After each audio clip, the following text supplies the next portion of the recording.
कि जैसे ही मेरी गाड़ी नैब के दफ्तर के करीब पहुंच गई तो वो फीचर पूरा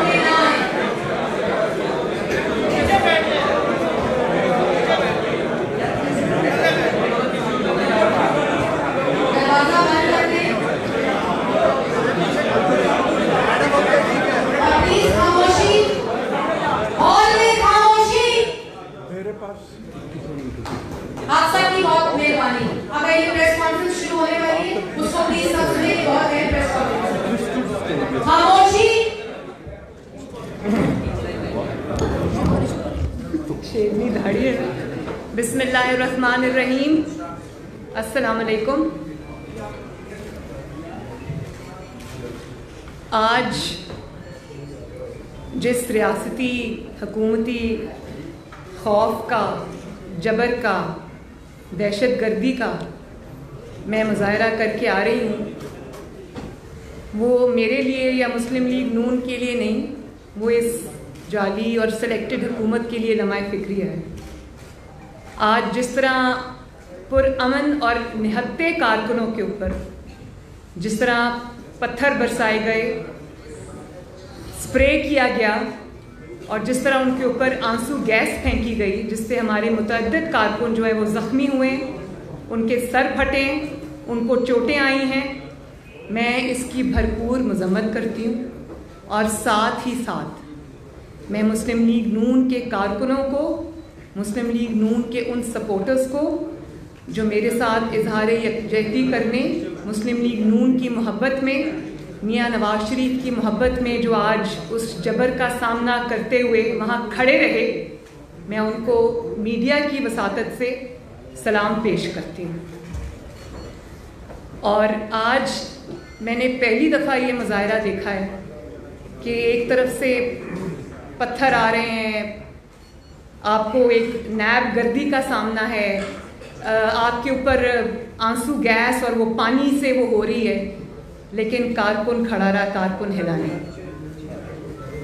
तो मैं खराज तहसीन भी पेश करती हूँ, सलाम भी पेश करती हूँ। और जो लोग ज़ख्मी हुए उनके लिए मैं दुआ गूँ कि अल्लाह ताला उनको जल्दी सेहत याब करे। और राना साहब अभी फरमा रहे थे कि जिन कारकुनों को अरेस्ट किया है उनको इंशाअल्लाह ताला उनकी जो लीगल मुआवनत है वो भी पार्टी करेगी और उनकी खबरगिरी भी करेगी। इसके साथ साथ मैं अपने जो सिक्योरिटी गार्ड्स हैं उनका भी शुक्रिया अदा करना चाहती हूँ। अनसंग हीरोज़ होते हैं, उनका शुक्रिया अदा करना यहाँ बहुत ज़रूरी है कि जब मेरी गाड़ी नैब के नज़दीक पहुँची तो मुझे नहीं पता था कि उस साइड पे अवाम का एक समंदर है। मैं नहीं जानती थी क्योंकि मुझे गाड़ी में से नज़र नहीं आ रहा था।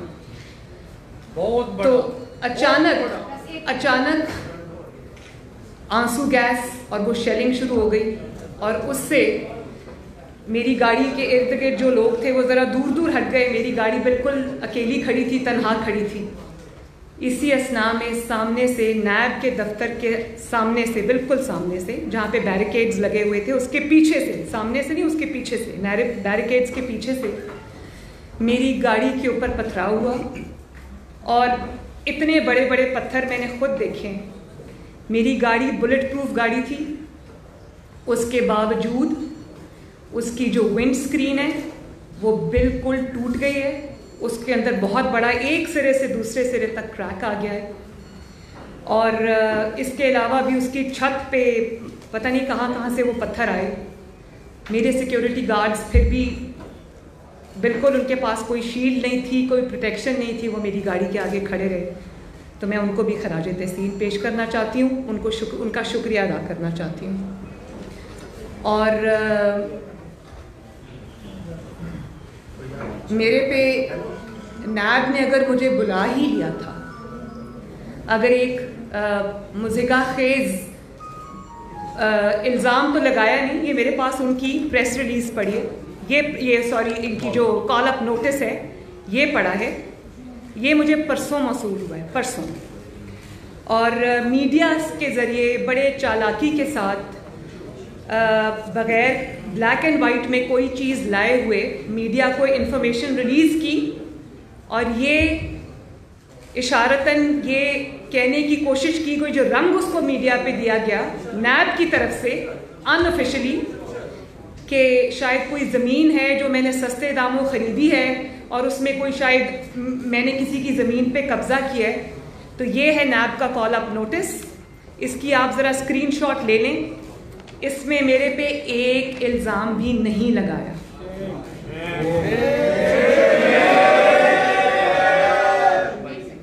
एक सेकंड ज़रा सुनिए। The inquiry conducted so far revealed that you have purchased land in फलां areas, मोज़ा सुल्तान के, मोज़ा मल, लखोवाल and मोज़ा बदोकी सानी, district Lahore, and in this regard you are required to provide details of the following: details of land acquired, purchased in each of the Moza, year wise breakup, sources of funds जो कि already उनके पास हैं, details of taxes and duties paid, provide details of subsequent sale of land if any, वो जानते हैं कि मैंने land की सेल नहीं की। Provide details of the use of the land whether it is being used for cultivation और agricultural purposes. ये नोटिस है, इसमें इल्ज़ाम कोई नहीं है, उसको बहुत वेग रखा गया है क्योंकि मुझे बुलाना मकसूद था। और अब मैं ये कहने में हक बजाने हूँ कि मुझे बुलाने के पीछे, इस वेग से नोटिस के पीछे जिसमें कोई इल्ज़ाम नहीं है, मुझे बुलाने के पीछे मुझे नुकसान पहुंचाना मकसूद था। क्योंकि आज मेरे साथ जो सलूक किया गया, मैंने पाकिस्तान के 72 साल में ये होते नहीं देखा।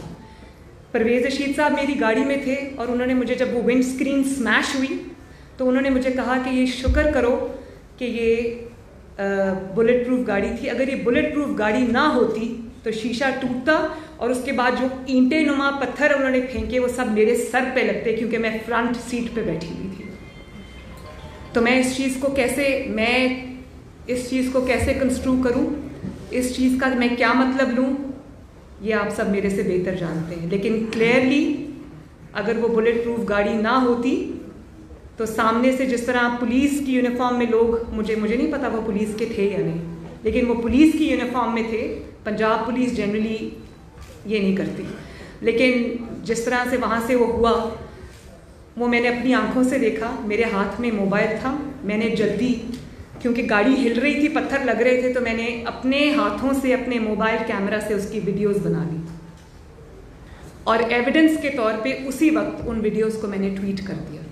परवेज़ रशीद साहब का कहना है कि अगर वो गाड़ी बुलेट प्रूफ ना होती और उस गाड़ी की विंड स्क्रीन टूट जाती, उसके बाद जो पत्थर आ रहे थे वो मेरे सर पे लगते, मुझे लगते और शायद वो क्लियरली मुझे जानी नुकसान पहुंचाने की कोशिश थी, या जानी नुकसान पहुंचता या मेरी हेड इंजरी हो सकती थी जिसमें मैं अभी अस्पताल में शायद पड़ी होती। मैं अब वो कहना नहीं चाहती। तो जिस इंतकाम गाह से मैं अभी आ रही हूँ उसकी हैसियत तो मैंने आपको बता दी। उसके बाद इन्होंने मुझे ये कहना शुरू किया कि आप अनऑफिशियली कि आप वापस चली जाएं, आप वापस चली जाएं। मैसेजेस आने शुरू हो गए इधर उधर कि आप मैंने कहा मैं तो वापस नहीं जाऊंगी। मैं नैब के दरवाजे के बाहर खड़ी रही और मैंने कहा कि क्योंकि आपने मेरे पे इतना एक मुझे बुलाया है एक ऐसे कॉल अप नोटिस में, तो मैं तो जवाब लेके आई हूँ, मैं तो जवाब दूंगी, मेरे पास सब जवाब हैं, मुझसे ले लें। कहा नहीं बीबी आप वापस जाएं।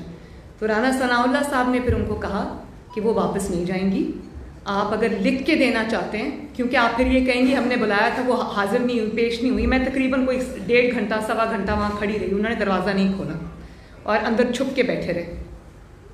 और राना साहब ने फिर उनको कहा कि लिख के दें, तो वो लिख के देने को पहले तैयार नहीं थे। फिर उन्होंने अपनी कोई प्रेस रिलीज़ इशू की और कहा कि आज मरियम नवाज़ वापस जाएं, तो आज की जो उनकी पेशी है वो कैंसिल हो गई है। सवाल वहाँ पर किए जाते हैं जहाँ सवाल करने वाले का कोई किरदार हो।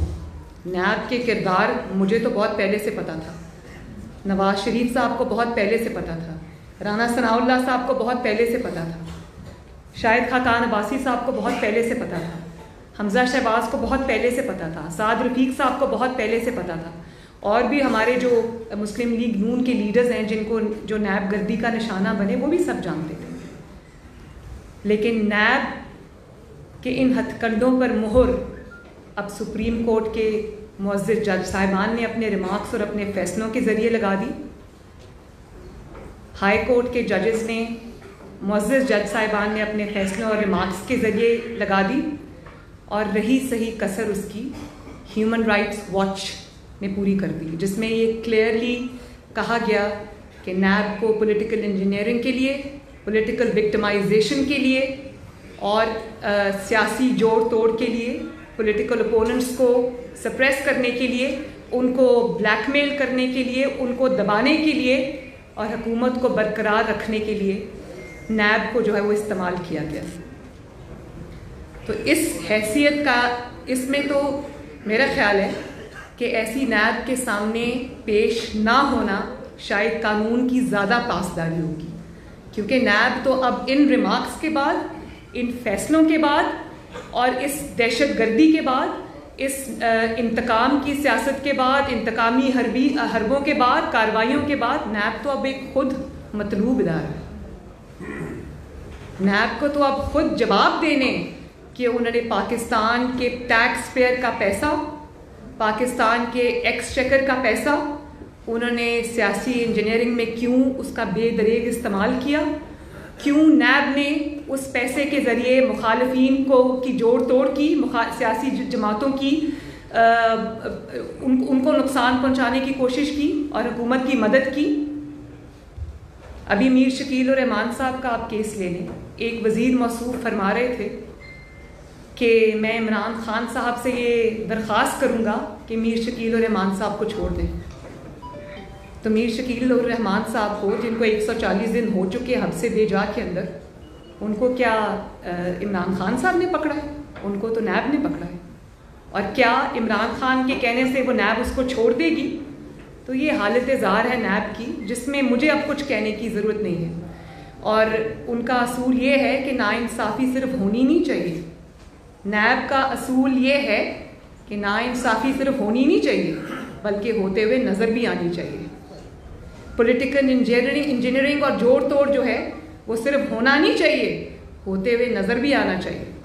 और अब उनका ये असूल है कि दहशतगर्दी नैब की तरफ से सिर्फ होनी नहीं चाहिए, आज पूरी दुनिया ने जैसे देखा कि होते हुए नज़र भी आनी चाहिए। तो बड़ा घिनौना किरदार है नैब का, जितनी उस पर बात की जाए कम है। लेकिन बात यह है कि ये मेरे पे पहला दूसरा मुकदमा नहीं है, ये मेरे पे तीसरा मुकदमा है। और अगर पहला मुकदमा इतना अच्छा था तो फिर दूसरा बनाने की ज़रूरत क्यों पड़ी? और अगर दूसरा मुकदमा इतना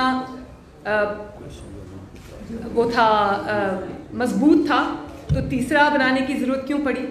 पहला भी ख़त्म हो गया, दूसरा भी ख़त्म हो गया, तीसरा जो है उसका भी वही अंजाम होगा जो पहलों का हुआ, यानी कि कुछ नहीं। एक इंकशाफ आज मैं यहाँ कर दूँ कि जिस रेफरेंस के अंदर या जिस इन्वेस्टिगेशन के अंदर उन्होंने मुझे पिछले साल पकड़ा था नैब ने, और तकरीबन 60 दिन में उनकी मेहमान रही थी, पहली पाकिस्तान की 72 साल की हिस्ट्री में पहली खातून सियासतदान जो नैब की मेहमान रही है। और उस वक्त उनको समझ भी नहीं आ रही थी कि मुझे कहाँ रखें, क्योंकि उनके पास ख़वातीन को रखने का कोई जगह नहीं थी।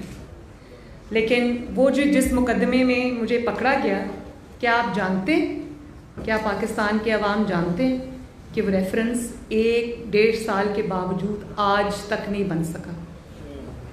इन्वेस्टिगेशन के नाम पे मुझे 60 दिन रखा और सवाए इन्वेस्टिगेशन के वहाँ सब सवालात मुझसे पूछे गए, मुझसे पूछते रहे। वो बहुत इंटरेस्टेड थे मेरी ज़िंदगी में, तो मुझसे पूछते रहे कि मुस्लिम लीग नून तो बहुत बड़ी सियासी जमात है, वहाँ आपकी कितनी से है, मुस्लिम लीग नून में मशावरत का क्या अमल है, आपको कितनी पॉकेट मनी मिलती है, आप कौन सी किताबें पढ़ी हैं, आपका फेवरेट ऑथर कौन सा है।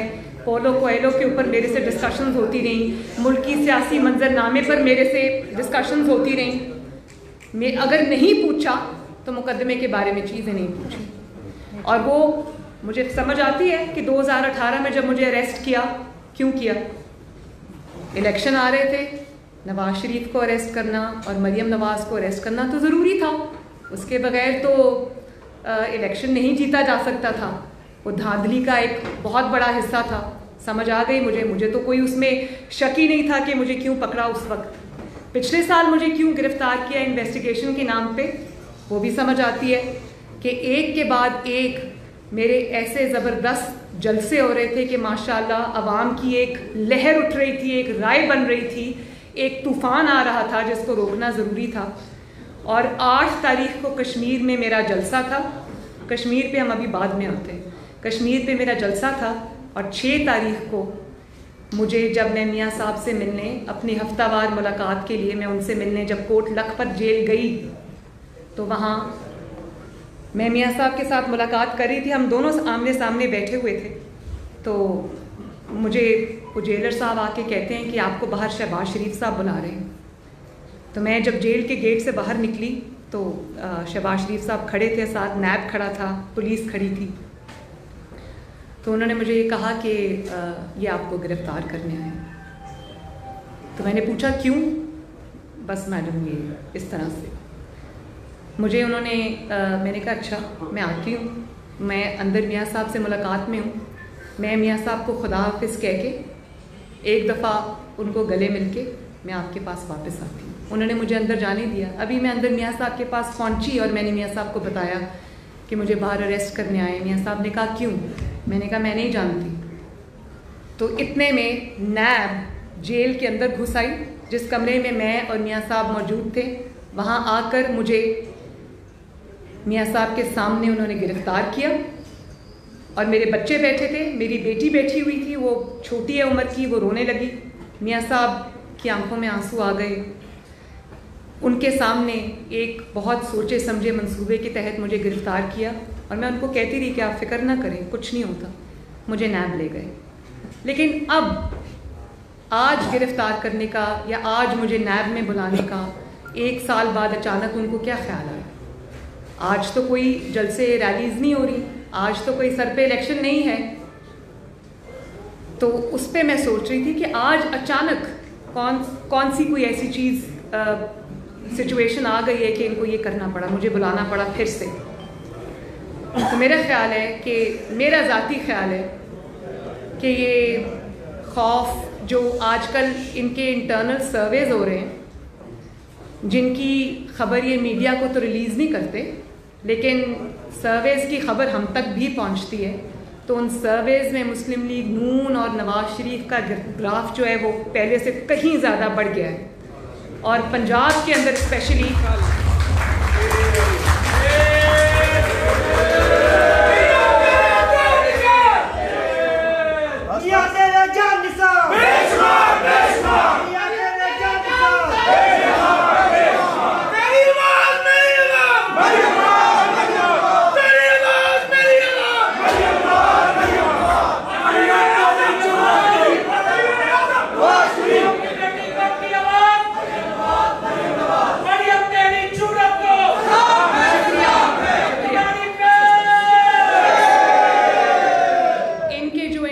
सर्वेज हुए हैं, ये उससे बहुत बुरी तरह घबरा गए हैं, पैनिक कर गए हैं। और उसके बाद इनको नवाज शरीफ का हर बार इस्तेमाल करके देख लिया, लेकिन मुस्लिम लीग नून का ग्राफ जो है वो पंजाब से उनको उनके सर्वेस के मुताबिक मुस्लिम लीग नून स्वीप कर रही है। तो ये वो खौफ है। और आज मैं आपको एक और बात बताऊं कि इमरान खान साहब को बहुत शौक था इक़्तिदार में आने का, लेकिन आज इतनी नाकामियों और पै दर पै नाकामियों के बाद वो सिर्फ इसलिए इक़्तिदार से चिपके हुए हैं कि पहले उनको आने का शौक था, अब जाने का खौफ है। और वो खौफ क्यों है?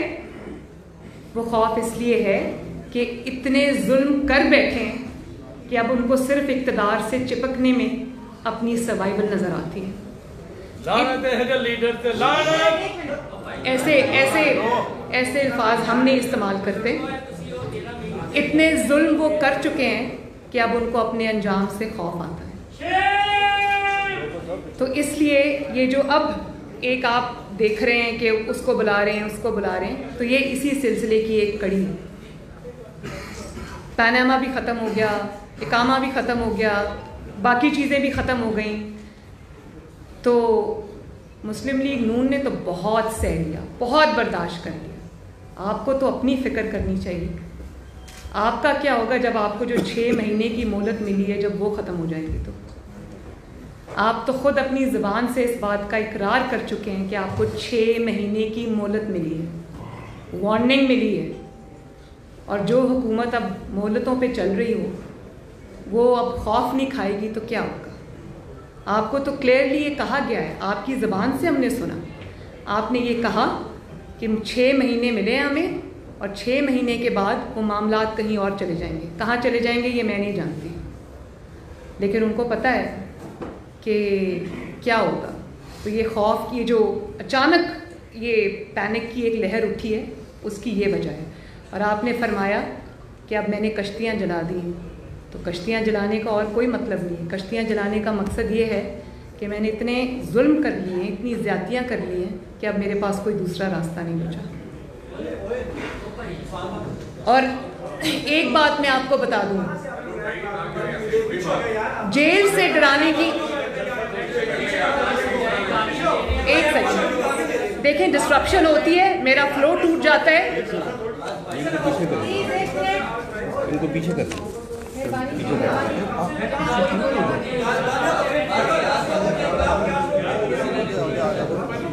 एक सेकेंड खामोशी इख्तियार करें प्लीज। नहीं मैडम ने गालियां निकाल रहे हैं अपने कार को। एक मिनट प्लीज,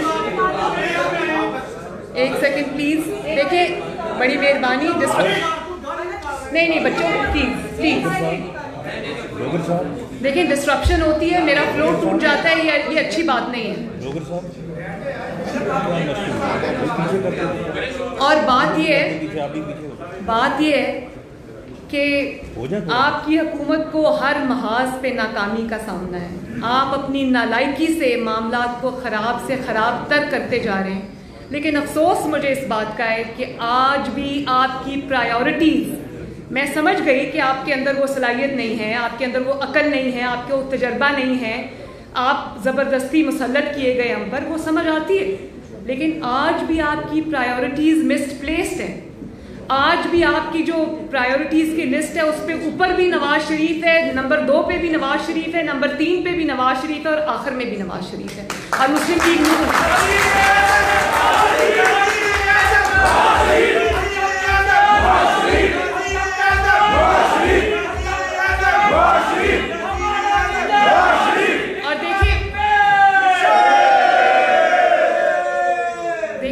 सारी कैबिनेट मीटिंग्स, आपकी खुफिया मीटिंग्स, आपकी कैबिनेट मीटिंग्स, आपकी हुकूमती मीटिंग्स सारी नवाज शरीफ से शुरू होकर नवाज शरीफ पर ख़त्म हो जाती हैं। नवाज शरीफ की वॉक करते हुए तस्वीर आ जाए आप तब हिल जाते हैं। नवाज शरीफ की कॉफ़ी पीते हुए तस्वीर आ जाए आपको तब तकलीफ शुरू हो जाती है। नवाज शरीफ जहाज़ पे सीढ़ियाँ चढ़ के जाए आपको तब तकलीफ शुरू हो जाती है। और ये जो नवाज शरीफ की सेहत के बारे में आपने प्रोपेगेंडा किया, आपको शर्म आनी चाहिए। आपकी कस्टडी में नवाज शरीफ बीमार हुआ, आपकी कस्टडी में नवाज शरीफ मौत के दहाने तक पहुंचा, आपकी कस्टडी में वो मेरी मौजूदगी में सर्विसेज हॉस्पिटल में आपके सरकारी डॉक्टर्स के नीचे वो जिंदगी और मौत की जंग लड़ रहा था। आपकी कस्टडी में आपके फैसले से वो बाहर गया और उसके बाद जब वो बाहर चला गया तो आपने क्या कहना शुरू कर दिया? आपके वजीरों ने प्रेस कॉन्फ्रेंसेस की, आपके अपने स्टेटमेंट्स हैं कि नवाज शरीफ को सेहत को खतरा है तो इंसानी हमदर्दी के लिए मैंने जाने दिया। सॉरी, आपने इंसानी हमदर्दी के लिए नहीं उनको जाने दिया। आपको नवाज शरीफ पर रहम नहीं आया, आपको अपने ऊपर रहम आया। आपको जब ये खबर मिली कि नवाज शरीफ बीमार है और मौत के दहाने तक पहुंच गया तो आपने अपने आप को बचाने के लिए कि आपकी कस्टडी में उसके साथ ये हुआ तो आपको फिर आपके हाथ पांव फूल गए और आपने इस रहम आपको अपने ऊपर आया। नवाज शरीफ के ऊपर रहम नहीं आया आपको, आपने उसको जल्दी जल्दी मुल्क से बाहर भेजा इलाज के लिए ताकि वो आपके ऊपर जिम्मेदारी ना आ जाए और आप अवाम का जो हाथ है वो आपके गिरेबान पे होगा, कल आप सड़कों पे चल नहीं सकेंगे। तो मैं ये जानती हूँ कि रहम आपको नवाज शरीफ पर नहीं आया, रहम आपको अपने आप पर आया था कि आपके हाथों ये होगा। तो जब ये हुआ तो उसके बाद आपने ये कहना शुरू कर दिया, आपने उनकी सेहत पे सियासत खेलनी शुरू कर दी। शर्म आनी चाहिए आपको, शर्म आनी चाहिए आपको। और आज भी जब आपसे आपकी कारकर्दगी के बारे में सवाल किए जाते हैं, आपके पास मुस्लिम लीग नून और नवाज शरीफ के अलावा कोई जवाब ही नहीं है। तो करप्शन का आप राह गलाते रहते हैं, तो करप्शन का फैसला तो फिर ज़मीनी हक़ाइक़ पे होना चाहिए। बताएं मुझे ज़रा, नवाज शरीफ के दौर में आटा, दाल, चीनी, चावल, बिजली, गैस क्या कीमतें थी, आज क्या कीमतें हैं? आप खुद ही फरमाते थे ना कि जब हुक्मरान करप्ट होता है तो इन चीज़ों की कीमतें बढ़ जाती हैं, ऑयल की, पेट्रोल की, डीजल की कीमतें बढ़ जाती हैं। तो फिर इस लिहाज से चोर कौन हुआ? नवाज शरीफ 5.8 पे जीडीपी छोड़ के गया था, आज पाकिस्तान की तारीख में शायद पहली दफ़ा मनफी में जीडीपी चली गई, माइनस में चली गई जीडीपी। तो शर्म की बात तो ये है ना, इसी से पता चल जाता है कि यहाँ करप्ट कौन है और क्या प्रोपेगेंडा क्या किया जा रहा है। और सिर्फ ये कि आप फिर इसी पे फेलियर नहीं है आपका, सिर्फ इकोनॉमिक फ्रंट पे और मईशत पे आपका फेलियर नहीं है, आपका फेलियर फॉरेन पॉलिसी पे भी है। और ऐसा फेलियर है कि शर्म आ जाए इंसान को, सफारती महाज पर आप बुरी तरह नाकाम हुए। मुझे ये बताएं कि 72 साल में कभी किसी के दौर में, किसी वज़ीर आज़म के दौर में, किसी डिक्टेटर के दौर में कश्मीर की, भारत को क्या इतनी जुर्रत हुई कि कश्मीर की रियासती हैसियत को ख़त्म कर सके?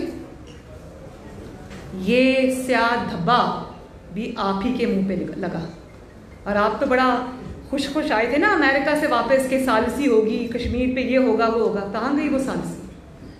कहाँ गई वो तकरीरें और वो स्टेटमेंट्स जो आपने पर्चियों के बगैर दिए थे? क्या हुआ कश्मीर का? आज 72 साल में पहली दफ़ा कश्मीर जो है वो भारत की झोली में जा गया आपके दौरे हुकूमत में, और आप चुपचाप देखते रहे। आप क्या कहेंगे कश्मीरियों से कि मैं तुम्हारा मुकदमा नहीं लड़ सका, मैं फ़ोन करता था तो मोदी फ़ोन नहीं उठाता था? ये वही मोदी साहब है ना, प्राइम मिनिस्टर मोदी, जो मियाँ साहब जब प्राइम मिनिस्टर थे तो पाकिस्तान आए थे, वो आपका फ़ोन सुनना भी गवारा नहीं करता। ये होता है फ़र्क एक इलेक्टेड प्राइम मिनिस्टर में, एक तजर्बाकार प्राइम मिनिस्टर में, एक ऐसे प्राइम मिनिस्टर में जो हर चीज़ को समझता है, जानता है, अपने मुल्क का इंटरेस्ट वॉच करता है, और एक मुसल्लत शुदा वज़ीर आज़म में। तो इसके लिए अब आपने कहा कि अब खिफ़त मिटाने के लिए मीडिया को आपने कंट्रोल कर लिया, मीडिया पे आपने वो बात उठनी नहीं दी, और अपनी खिफ़त मिटाने के लिए, अपनी शर्मिंदगी मिटाने के लिए आप कश्मीर के नक्शे पे लकीरें खींचने से आपको कश्मीर नहीं मिल जाएगा, या 2 मिनट की खामोशी इख्तियार करने से आपको कश्मीर नहीं मिल जाएगा, या एक शाहराह का नाम बदल देने से आपको कश्मीर नहीं मिल जाएगा। ये तो बड़ा आसान काम है भाई। मियाँ नवाज शरीफ पर जब ये वक्त आया, जब उन्होंने एटमी धमाकों का फैसला करना था, तो मियाँ साहब के लिए तो बड़ा आसान था, 6 एटमी धमाकों के बदले 12 मिनट की खामोशी इख्तियार कर लेते, तो पाकिस्तान कभी एटमी ताकत ना बनता। बनी गाला का नाम तब्दील करके उसको चागी उसका नाम रख लेते।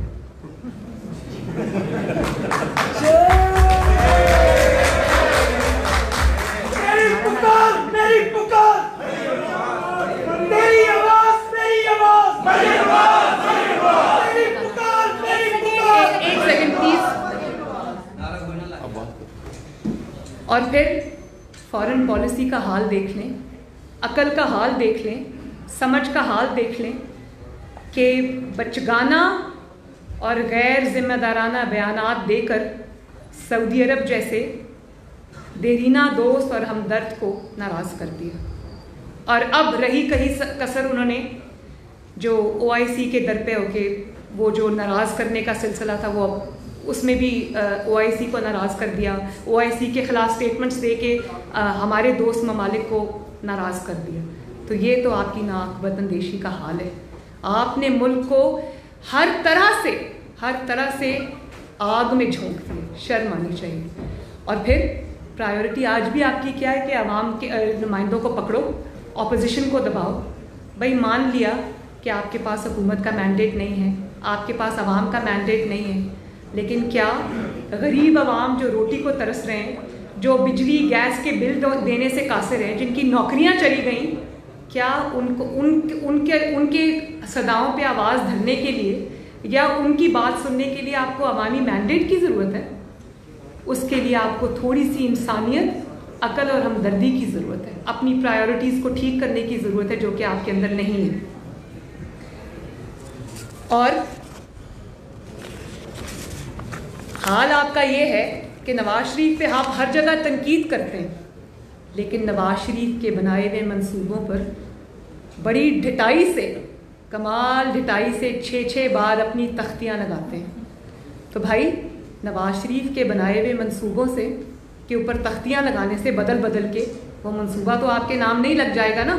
हज़ारा मोटरवे तो आपने नहीं बनाई ना, सखर मुल्तान मोटरवे तो आपने नहीं बनाई ना, मुल्तान लाहौर मोटरवे तो आपने नहीं बनाई ना, बिजली के कारखाने आपने नहीं लगाए ना।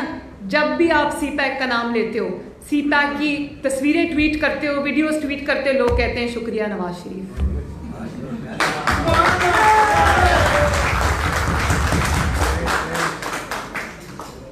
शुक्रिया नवाज शरीफ की सदाएं आती हैं। आपको हर जगह नवाज शरीफ इसलिए नज़र आता है क्योंकि हर जगह नवाज शरीफ है और रहेगा इंशाअल्लाह।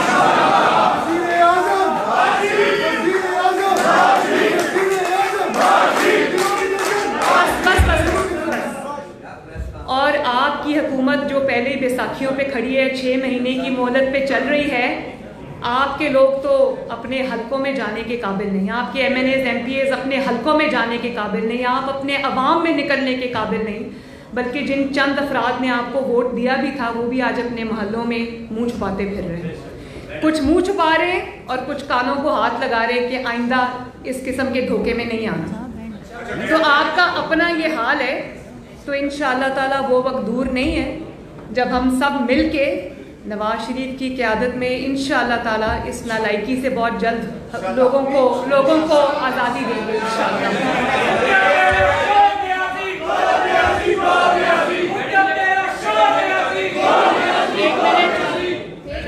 अब नारा नहीं लगेगा कोई, प्लीज।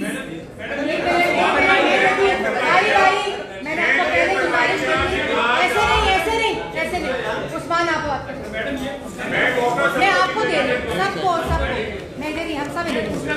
आपने कहा कि हुकूमत नाकाम है, मगर जी फरमाइए। हुकूमत नाकाम है, मगर ये भी कहना है कि ऑपोजिशन नाकाम है, जो इस हुकूमत को टाइम दे रही है कि वो हुकूमत करती है। इस पर आप क्या कहेंगे? दूसरी बात ये है कि आपकी पार्टी आपकी पार्टी का बयानी होता था, वो यूं लगता है जैसे मध्यम हो गया। बयानिया मध्यम हो गया? मैंने तो सुना था 2 बयानी है हमारी पार्टी के, आप तो कह रहे मध्यम हो गया। बात यह है कि पार्टी मेरे साथ बैठी है, मेरे सीनियर्स मेरे साथ बैठे हैं, पार्टी का एक ही बयानी है, जो नवाज शरीफ का बयानी है और जो वोट को इज्जत दो का बयानी है।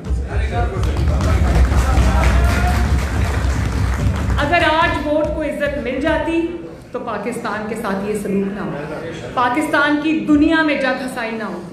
तो नवाज शरीफ का जो बयानिया था और है, उसको वक्त ने साबित किया है कि वो बिल्कुल ठीक था।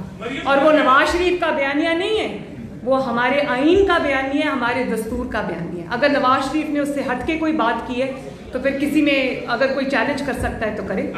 हम नवाज शरीफ, मरियम नवाज शरीफ, शाहिद खाकान अब्बासी, राना सनाउल्लाह साहब, जितने लोग यहाँ खड़े हैं, जितने लोग यहाँ नहीं हैं, शहबाज शरीफ साहब हो या कोई भी हो, सब एक बात पे मुत्तफिक हैं, वो है नवाज शरीफ की लीडरशिप और वोट को इज्जत दो।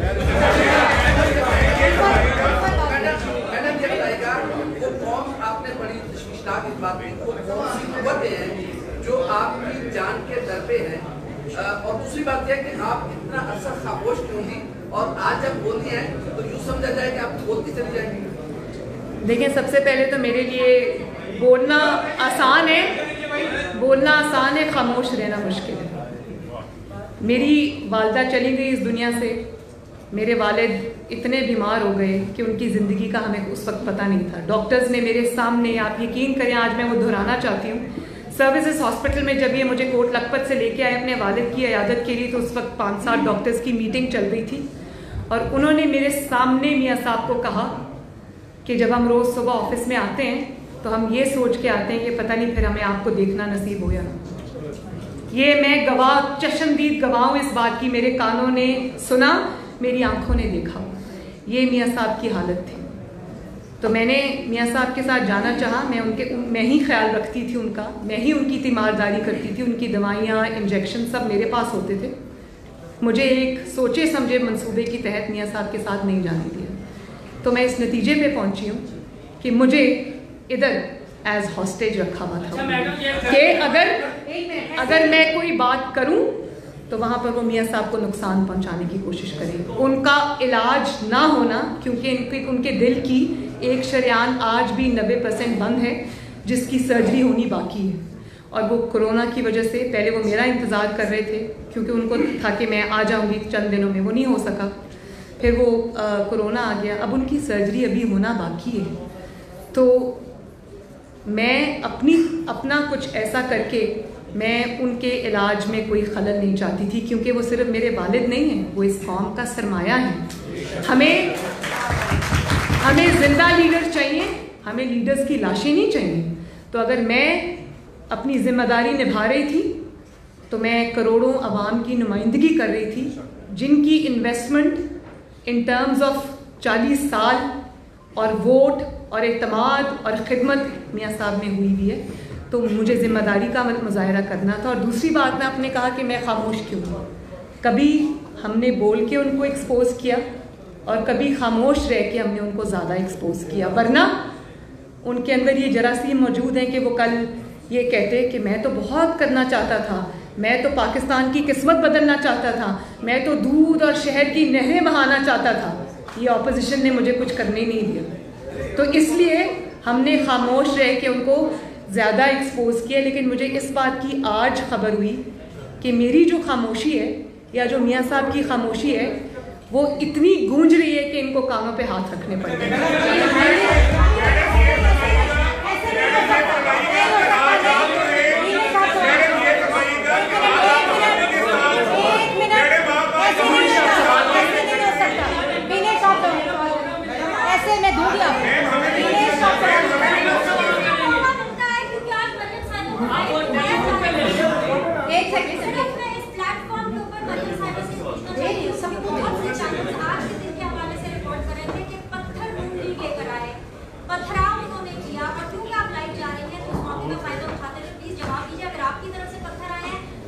पार्टी के अंदर इंक्वायरी होनी चाहिए।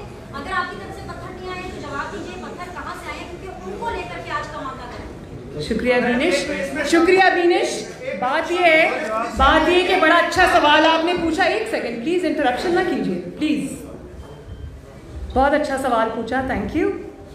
पत्थर मैं लेके आई और वो पत्थर मैंने फिजिकली वहाँ प्रेजेंट हुए बगैर पुलिस की यूनिफॉर्म पहना के अपने कारकुनों को उनके हवाले किए और फिर अपने ऊपर फिकवाए। पत्थर अपनी गाड़ी पे फिकवाए, अपने शीशे तोड़े, अपने कारकुनों को जख्मी किया, उनके सर फाड़े गाड़ी में बैठे बैठे। बड़ी अच्छी मजे की बात है कि पत्थर लाई भी मैं और अपने ऊपर फिकवाए भी मैंने। वाह, शाबाश। देखो बीनिश, बात ये, एक सेकंड, बात ये कि हमारी नैब की पेशीज बड़ी क्वाइट होती थी, लेकिन जब आप जुल्म पे जुल्म करते जाओगे तो कारकुन को जोश तो आएगा। आज जब आपने नाहक ये ज्यादती, पिछली भी नाहक थी, तो कभी ना कभी सब्र जवाब देता है। और वो बड़े पुरअमन थे। मैं नैब में यहाँ रह के गई हूँ, कभी गमला भी नहीं टूटा। कभी हमारे कारकुन कंटेनर से ऑर्डर्स पास करके पुलिस वालों की, वो आज भी है, वो कील वाले जो डंडे थे उससे जो हड्डियाँ तोड़ी थी, वो मुस्लिम लीग नून के कारकुन नहीं थे। तो ये मुस्लिम लीग नून जो है वो तो उनके, मैंने खुद देखा, मेरे कारकुन जो थे वहाँ बहुत दूर से मुझे नजर आ रहे थे, पुरअमन थे बिल्कुल। तो मुझे लगता है बीनिश कि इतना बड़ा क्राउड ये एक्सपेक्ट नहीं कर रहे थे, और जब क्राउड देख लिया तो ये पैनिक कर गए और इस पैनिक में उन्होंने ये अपने ऊपर खुदकुश हमला कर लिया। मैडम ये फरमाइएगा, आज आप बड़ी बहादुरी के साथ नैब ऑफिस के बाहर खड़े रहे, पत्थर का मामला दूसरा है, नैब ने आपको बुलाया, आप खुद भी अकेले जा सकते थे, कारकुनों को साथ लेकर जाने की जरूरत जो है वो क्यों पेश आई? और दूसरा, एक मिनट पहले इसका जवाब सुन ले, पहले इसका जवाब सुन ले। मैं अकेली ही आई थी, कारकुन वहाँ मेरा इंतजार कर रहे थे, हजारों की तादाद में मुझे नहीं पता था। आप यकीन करें, मुझे अभी भी नहीं पता कि कारकुन कितने थे और कितनी तादाद में थे। वो तो मुझे इनके रिएक्शन से पता चला कि कारकुन जो है वो आज हज़ारों की तादाद में निकल आए। मैं किसी को लेके नहीं आई। मैं पहले भी नैब में पेश होती रही हूँ। मैंने 6 महीने पनामा वाला मुकदमा भी भुगता है और उसके बाद मैंने ये जो पिछले साल का बेहुदा मुकदमा था वो भी भुगता है। मैं इनकी जेलों में भी रही हूँ। हमारा कारकुन जो है वो तहरीक इंसाफ के कारकुन की तरह नहीं है। हमारा कारकुन बहुत पुरअमन कारकुन है। हमारे आप ये ना, मैं किसी को नहीं लाई। मेरे अगर मुस्लिम लीग नून का गढ़ है लाहौर, पंजाब पाकिस्तान मुस्लिम लीग नून का कला है, तो मुस्लिम लीग नून का कारकुन भी देख रहा है कि आप कितना जुल्म कर रहे हैं। किसी को आप हेरोइन डाल के पकड़ लेते हैं, किसी को आप ये शाहिद अवासी साहब बैठे हुए हैं, एक चीज़ आप उनके खिलाफ आज साबित नहीं कर सके, साद रफीक साहब। तो फिर वो कारकुन को गुस्सा आता है। वो अपनी यकजहती के इजहार के लिए आया था। हम सियासी लोग हैं, लोग हमसे मोहब्बत करते हैं, मियाँ साहब से मोहब्बत करते हैं। उनकी बेटी के साथ, अपनी बहन के साथ इजहार यकजहती करने आए थे, मेरे साथ नहीं आए। जी जी, आपने हुकूमत को दिया 6 माह का टाइम। अगर नहीं सॉरी, मैंने नहीं दिया। आपको किसने कहा मैंने दिया भाई? मैं तो आपको वो स्टेटमेंट याद करा रही हूँ जो हमारे जो इमरान खान साहब ने खुद फरमाया, अपनी पार्टी से कहा कि हमें 6 महीने का टाइम मिला है और अगर 6 महीने में हम परफॉर्म नहीं करते, आप 6 साल में परफॉर्म नहीं कर सकते, 600 साल में परफॉर्म नहीं करते, क्योंकि आपको आता नहीं।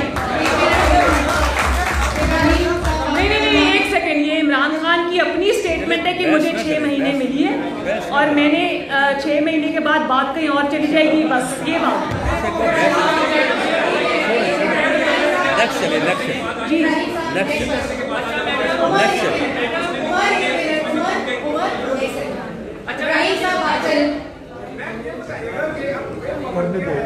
हमने 2-4 दिन पहले देखी वो हमने स्ट्राइक के 2007 का अहमदाबाद का वाकया भी देखा है, आज का वाकया देखा है, जिस तरह गाड़ियों को नुकसान पहुंचा और बहुत बड़ा नुकसान हो सकता था। और आपके बाकी जो लीडरशिप बन के हम सब साथ थे, ये एक पुलिस का ट्रक पे साहब को ले चला था, ये है कि इसका लीगल आप वेट क्या करें, क्या इमरान खान के खिलाफ मुकदमा करने जा रहे हैं, इसका लीगल वेट क्या करें? इसमें ऐड कर लीजिएगा। बिलावल भुट्टो पीछे एपीसी की कोशिश कर रहे थे, क्या आपके साथ बिलावल भुट्टो ज़रदारी का कोई राब्ता है? और मुस्लिम लीग नून जिस तरह आज देखते हैं कि आप निकली हैं तो कारकुन भी आपके साथ है। देखिए, जहाँ तक एपीसी का ताल्लुक है, वहाँ पर मियाँ साहब की क्लियर इंस्ट्रक्शंस हैं पार्टी को भी कि एपीसी के फोरम को भरपूर तरीके से इस्तेमाल किया जाए। मौलाना फजलुर रहमान साहब की सरबराही के अंदर और उनकी सुपरविजन में, और उनको जो है वो पूरी तरह उनसे ताउन किया जाए और जो फैसले भी हों वो अपोजिशन को यूनाइटेड करके एपीसी के फोरम से होने चाहिए। ये मुझे पता है कि मियाँ साहब की क्लियर इंस्ट्रक्शन है।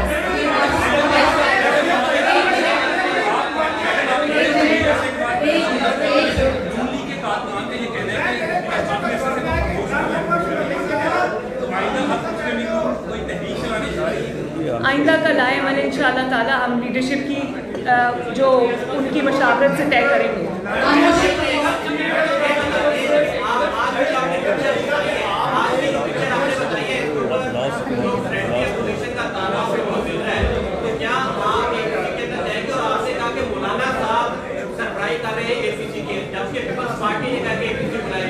मौलाना के ताबूदात हैं पीएमएलएन से और पीपल्स पार्टी से सेनेट के बिल के ऊपर, तो मौलाना की गुफ्तगू नवाज शरीफ के साथ हुई है। क्या पीएमएलएन एपीसी को लेकर ताबूदात का शिकार हो रही है, जिसकी वजह से मौलाना ट्राइबल हो गए? मैंने आपको अभी बताया कि एपीसी के बारे में और मौलाना साहब के बारे में मियाँ साहब के क्या तासुरात हैं, उसमें कोई एम्बिग्विटी नहीं है। और अगर मौलाना साहब के कोई तहफ़्फ़ुज़ात हैं तो उसको मुस्लिम लीग नून इंशाअल्लाह ताला दूर कर देगी, उसके लिए फ़िक्रमंद होने की ज़रूरत नहीं है। मैडम, आपने मियां नवाज शरीफ साहब के बयानिया की बात की है और फिर तजदीद की है बयानिया की। ये बयानिया दान लीग वाला बयानिया कायम रहेगा या इस पर कम्प्रोमाइज़ हो जाएगा? और दूसरा ये बता दें कि शहबाज शरीफ साहब और ख्वाजा साद रफीक साहब और ऐसे इकबाल साहब नजर नहीं आ रहे, कुछ जय वजह है कि वो कैंप अलग है और बयानिए की बात आज के लिए। बड़ी मेहरबानी। PMLN का कोई कैंप अलग नहीं है। PMLN के अंदर डेमोक्रेटिक जमात है, हर तरह के माइंडसेट के लोग हैं, हर तरह के ख्याल के लोग हैं, हर तरह के ओपिनियन के लोग हैं और आरार डिफरेंट हैं लोगों की। लेकिन खुशी की बात यह है कि जहाँ मियाँ नवाज शरीफ की क़यादत आ जाती वहाँ सब मुत्तहिद हैं। और मुस्लिम लीग नून का जो बयानिया है वो पहले दिन से जो था आज भी है और उसी बयानिए की कीमत हम 4 साल से अदा कर रहे हैं, लेकिन बयानिए से नहीं हटे। बड़ी मेहरबानी।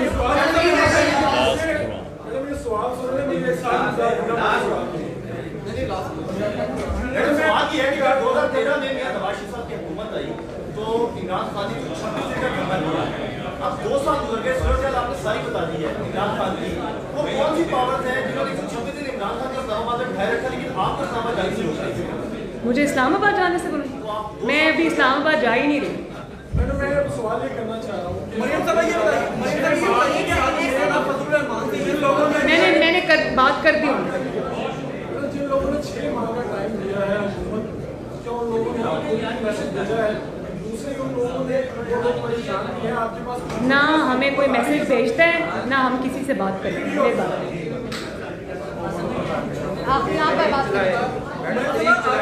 नहीं, बस एक सेकंड भाई।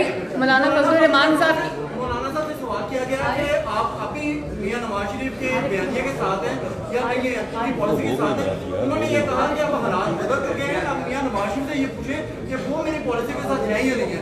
तो इसे क्या वो मौलाना साहब और मियां साहब आपस में खुद बात करना। शुक्रिया जी सर।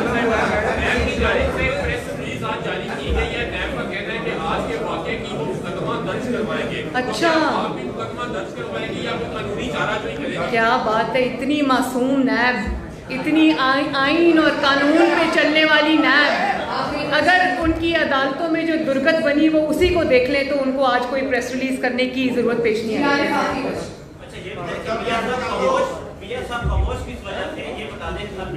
शुक्रिया, थैंक यू। ये मेरा आखिरी सवाल है। मैंने सब सवाल दिए, आपके सारे गिले मैंने दूर कर दिया। आपका सवाल ये है कि मियाँ साहब खामोश क्यों हैं? शुक्रिया। मियाँ साहब खामोश नहीं है, लेकिन मियाँ साहब ने अपने हिस्से का सारा काम कर दिया। मियाँ साहब ने वो कुर्बानियाँ दी जो 72 साल में किसी सियासी लीडर ने कुर्बानी नहीं दी। अपनी बीवी को बिस्तरे मर्ग पे छोड़ के कानून और आइन के सामने, अदालतों के सामने पेश होना। होता तो ये था ना कि लोग कारकुनों से कुर्बानी मांगते हैं, सियासी लोगों से कुर्बानी, अपने कारकुनों से, अपने सपोर्टर से कुर्बानी मांगते हैं। जो जुल्म इन्होंने किया और हद कर दी जुल्म की, वो सब मियाँ साहब ने जुल्म अपने सीने पे सहा है, सीने पे सहा है। और कारकुनों को और अपनी पार्टी को शील्ड और प्रोटेक्ट करने की पूरी कोशिश की है। वो सारे जख्म उन्होंने अपने सीने पे पहले लिए, आपसे बात उन्होंने बाद में की और अपनी वाइफ को छोड़ के आए।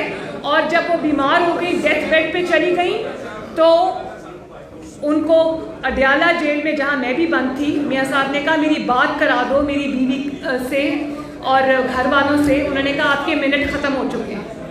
3 दफ़ा के प्राइम मिनिस्टर के साथ जब पाकिस्तान का कोई भी मंसूबा उठा के देख लें, उस पर नवाज शरीफ की मोहर लगी हुई, उस पर मुस्लिम लीग नून की मोहर लगी हुई। चाहे कोई मोटरवे हो, एटॉमिक एक्सप्लोजन हो, सड़कों का जाल हो, मोटरवे हो, बसेज हो, रैपिड बस हो, ऑरेंज ट्रेन हो, बिजली के मंसूबे हो, चाहे वो मुल्तान से सक्खर मोटरवे हो, हज़ारा मोटरवे हो, जो चीज़ आप उठा लें उस पर नवाज शरीफ का नाम लिखा है।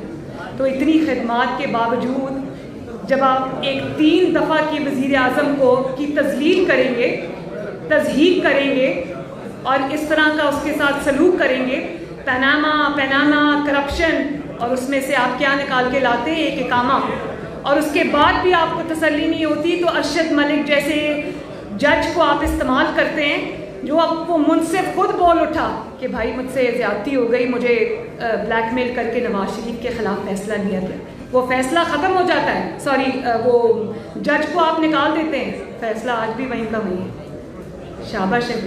तो फिर आप पूछते हैं कि नवाज शरीफ खामोश क्यों है? तो नवाज शरीफ ने अपने हिस्से का सारा काम कर दिया। उन्होंने जो बयानिया देना था दे दिया। उस बयानिए की जो कीमत अदा करनी थी की, उसकी जो उसके लिए जो तकालीफ बर्दाश्त करनी थी की, उसके लिए अपनी बेटी को, अपने घर को, अपने कारोबार को अपनी सियासी जमात को जो नुकसान पहुंचाना था पहुंचा, कीमत अदा की उन्होंने, वो ये सब काम यहाँ से निपटा के गए। और इंशाअल्लाह ताला जैसे ही उनकी सेहत बेहतर होगी और वो वापस आएंगे और इंशाअल्लाह ताला अपने काम को जहाँ से छोड़ा था वहाँ से उठाएंगे।